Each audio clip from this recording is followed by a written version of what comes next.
They say confidence is essential for greatness, but arrogance is the shadow that confidence casts when it grows too large. Jimmy Page was untouchable in 1967. He had already proven himself with the Yardbirds, replacing Eric Clapton and holding his own in a band legendary for featuring exceptional guitarists. He was known for session work, where he played on countless hit records, his technical precision and versatility making him the first call guitarist for producers who needed perfection. And he was in the process of forming what would become Led Zeppelin, building a vision of blues-based rock that would dominate the next decade. Jimmy Page believed he had mastered every aspect of guitar playing, that his combination of technical facility, musical intelligence, and creative vision placed him at the absolute peak of his instrument. When someone mentioned this American guitarist named Jimi Hendrix who was making noise in London clubs, Page's response was dismissive, bordering on contemptuous. "Americans come over here all the time trying to teach us the blues," he said. "I've studied with the masters, recorded with the best. I know what real guitar playing is." It was the confidence of someone who had never been proven wrong, never been outplayed, never faced a challenge to his supremacy that he couldn't overcome through preparation and skill. But when Jimmy Page walked into a small London club in autumn 1967, expecting to evaluate this American upstart, what happened during the 90-minute jam session that followed didn't just humble him. It destroyed his entire understanding of what guitar could be. And when he walked out of that club at 3 a.m, he told his companions something that became legendary among London musicians. "That's not a guitarist. That's God playing guitar through a human body." Before we step into that club where Jimmy Page's arrogance shattered against the reality of Jimi Hendrix's genius, hit subscribe, because what you're about to hear comes from the people who were there, who watched the best session guitarist in London realize that everything he knew was incomplete. Autumn 1967. London's music scene is exploding with creativity and competition. Multiple bands and artists pushing boundaries and trying to establish themselves as the next big thing. Jimmy Page is 23 years old and has already accomplished more than most guitarists achieve in a lifetime. His session work is legendary among industry insiders, his playing appearing on records by everyone from Tom Jones to The Who, from Shirley Bassey to the Kinks. Page's versatility is his strength, able to play any style requested, able to sight-read complex arrangements, able to deliver perfect takes quickly and efficiently, saving producers time and money while elevating every song he touches. But Page's ambitions go beyond session work. He wants to lead his own band, to have creative control, to make music that reflects his vision, rather than just executing other people's ideas. Page's approach to guitar is methodical and comprehensive. He studied blues and rock and folk and jazz, learned from records and from brief encounters with American blues musicians passing through England, practiced obsessively to develop both technical facility and tonal control. He can play fast when speed is needed, can play with delicacy when subtlety serves the song, can create atmosphere through careful choice of effects and playing techniques. Other guitarists respect Page's knowledge and ability, understanding that he's thought deeply about every aspect of his instrument and can execute anything he conceptualizes. This combination of intellectual understanding and physical capability creates in Page a sense of mastery, a confidence that borders on arrogance, a belief that if it can be done on guitar, he either already knows how to do it or can figure it out through analysis and practice. When Jimi Hendrix arrives in London in September 1966, Jimmy Page hears about him through the usual industry channels but doesn't pay much attention initially. Page is busy with his own projects, finishing his time with the Yardbirds and beginning to plan what will become Led Zeppelin. But as Jimmy's reputation grows through late 1966 and into 1967, as more musicians start talking about this American who's doing something different with electric guitar, Page becomes curious in the way that a master craftsman becomes curious about a new tool or technique that others claim is revolutionary. The descriptions Page hears emphasize spectacle and volume, playing with teeth and behind the back, feedback and distortion used as musical elements rather than as problems to be eliminated. To Page, this sounds interesting but not threatening. Innovations in presentation and sound design rather than in fundamental guitar technique or musical understanding.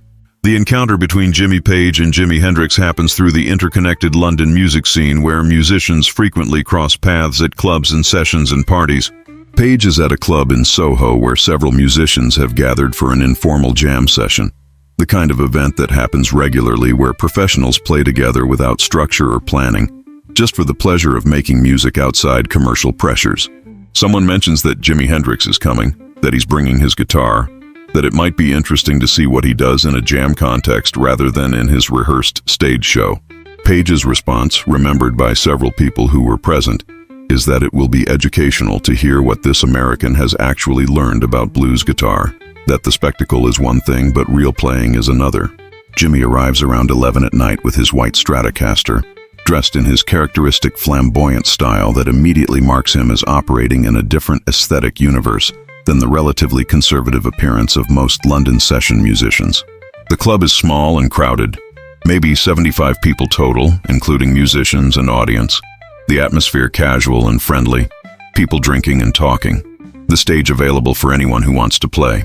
Jimmy Page is already on stage with a few other musicians playing blues standards, demonstrating his command of the idiom through precise execution of traditional patterns and phrases.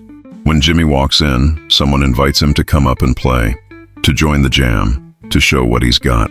Page watches as Jimmy navigates through the crowd toward the stage, evaluating his body language and presence, still in the mindset of a professional assessing a competitor rather than a student about to meet a teacher.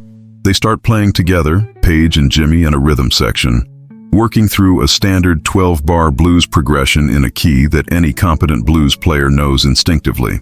Page plays first, establishing his approach, demonstrating his mastery of blues vocabulary through fluid runs and perfectly executed bends, his tone clean and controlled, every note exactly where it should be.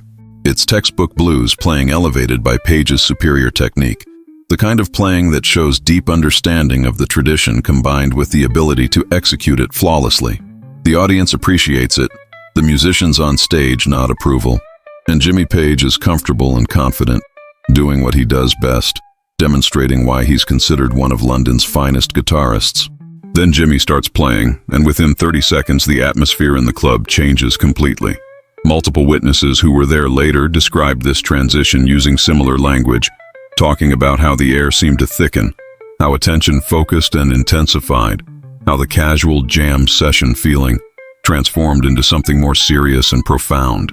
What Jimmy is playing contains elements of blues, recognizable patterns and phrases that show he knows the tradition, but those elements are embedded in something larger and stranger, something that uses blues as a foundation, but builds structures that blues alone cannot support.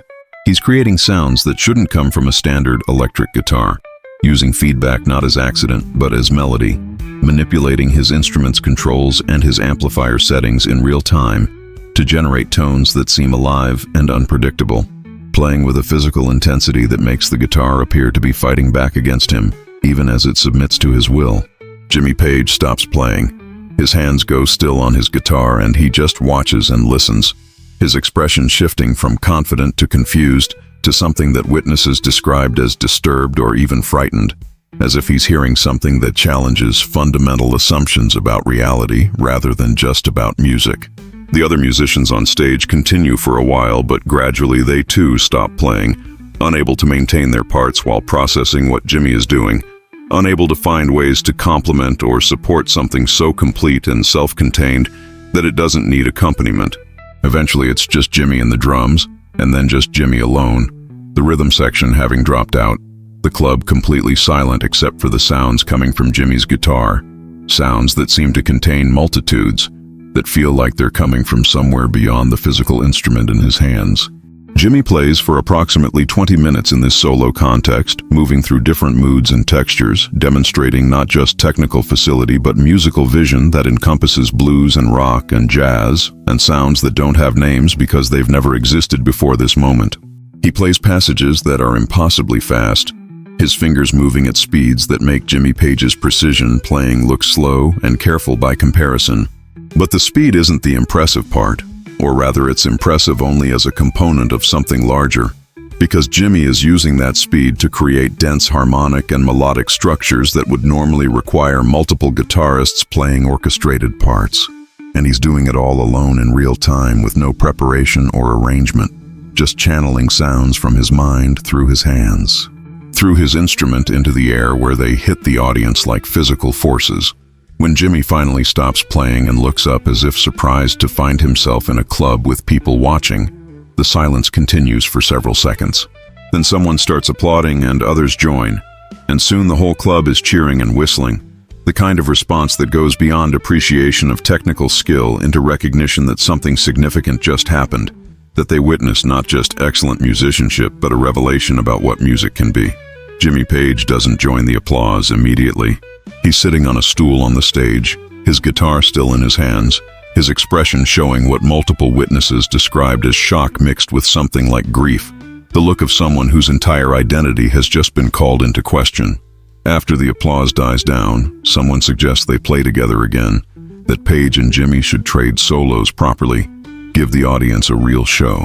Jimi agrees with his characteristic humility, saying he'd be honored to play with Jimmy Page, that he's heard about Page's session work and respects his musicianship, but Page declines. He says he needs a break, needs some air, carefully puts his guitar in its case and walks off the stage. Several people who were near him as he left later described his demeanor as shell-shocked, moving mechanically, not making eye contact, clearly processing something overwhelming. One of the musicians who followed him outside found Page sitting on the curb, smoking a cigarette, staring at nothing. When asked if he was okay, Page's response was quiet and devastated. "I thought I knew how to play guitar. I don't know anything." Inside the club, the jam session continues. Other musicians take turns playing with Jimi, and each time the pattern is similar. The other guitarist plays competently or even impressively, demonstrating their own mastery of blues and rock vocabulary. And then Jimi responds with something that makes their playing seem incomplete or limited, not through direct competition but through demonstration of possibilities they haven't accessed, techniques they haven't imagined, musical concepts they haven't encountered. It's not that Jimi is better at what they're doing, it's that he's doing something entirely different that makes what they're doing look like a small subset of a much larger universe of possibility. By 2 a.m, most of the other guitarists have stopped trying to play with Jimi and are just watching and listening, studying his hands, trying to understand how he's creating the sounds they're hearing. Jimmy Page returns to the club around 2:30, having spent 90 minutes outside processing what he experienced. He doesn't return to the stage, but stands in the back of the room, watching Jimi play with various musicians who are attempting to keep up with him. A friend of Page's, who was standing near him later, recounted their conversation. Page said that watching Jimi play forced him to recognize that everything he thought he knew about guitar was actually just one narrow approach to the instrument, that what he had called mastery was really just competence within a specific set of constraints, that Jimi was operating according to different rules that allowed access to sounds and techniques that Page hadn't known were possible. The friend tried to reassure Page, said that Page and Jimi just had different styles, that comparison wasn't productive.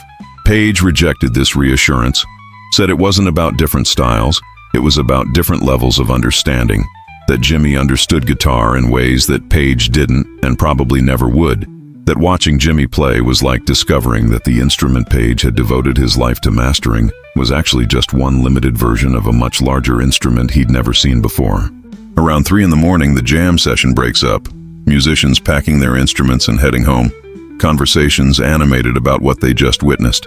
Jimmy Page and Jimi Hendrix end up leaving the club at the same time, a coincidence that led to a brief conversation that has been recounted by both participants in subsequent interviews.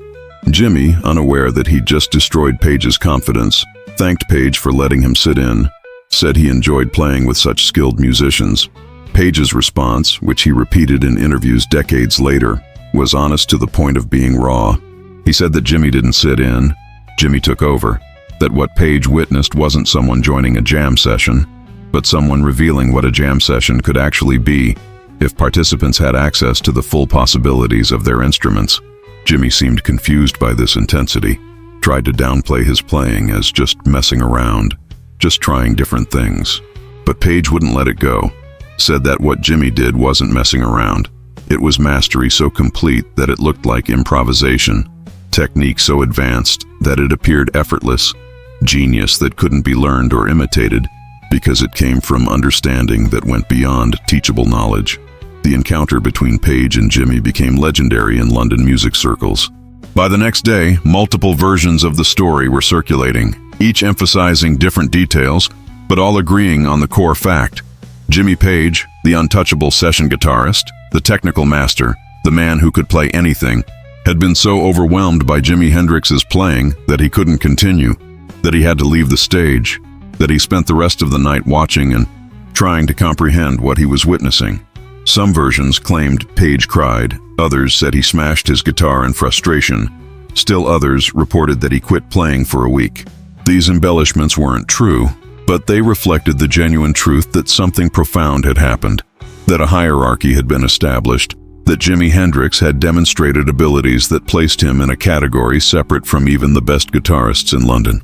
What Jimmy Page said as he left that club at 3 a.m. became the most quoted line from the entire encounter.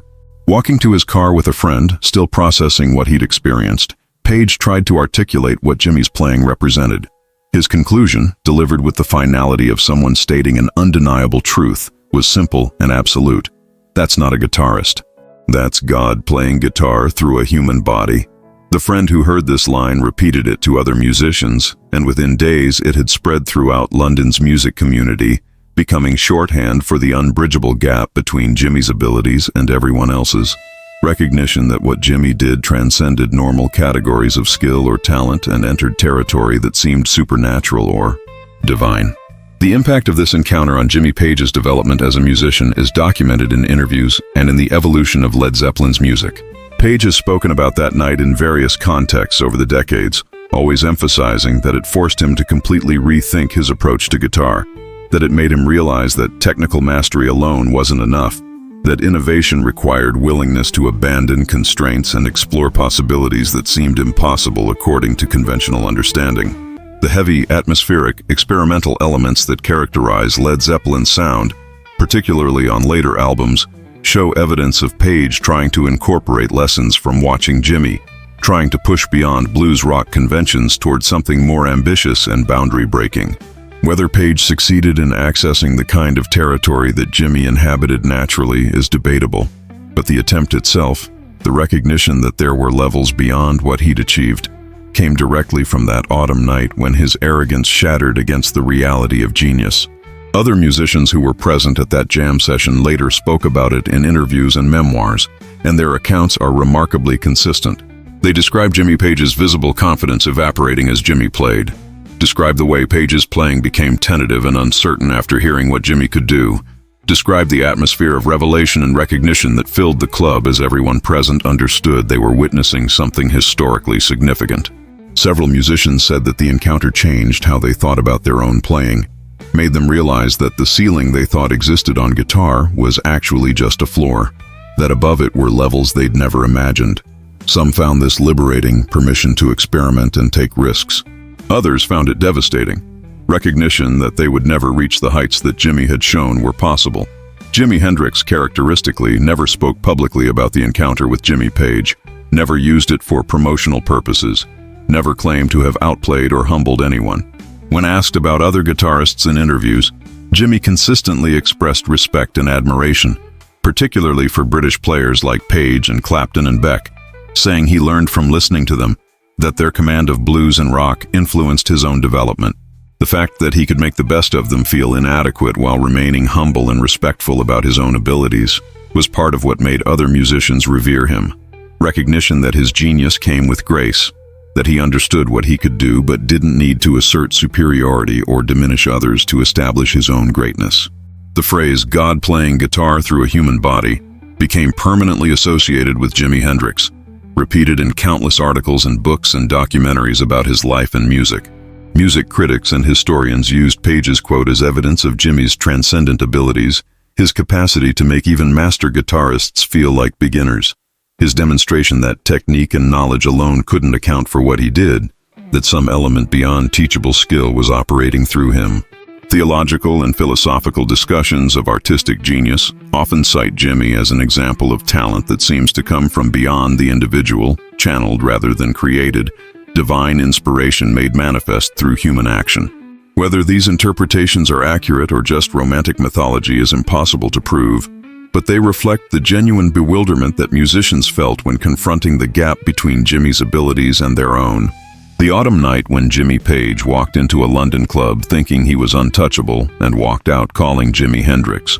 God represents one of rock music's most significant moments of humility and recognition, the instant when arrogance based on genuine mastery met genius that operated beyond mastery's rules.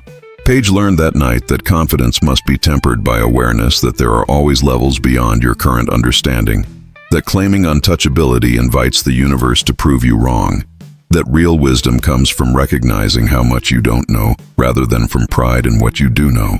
The lesson was delivered with devastating efficiency by someone who didn't intend to teach it, who was just playing guitar the way he always played, revealing possibilities that others hadn't imagined, and doing it with such apparent ease that it seemed like the instrument was playing itself, like Jimi was just the medium through which music manifested rather than the creator of that music.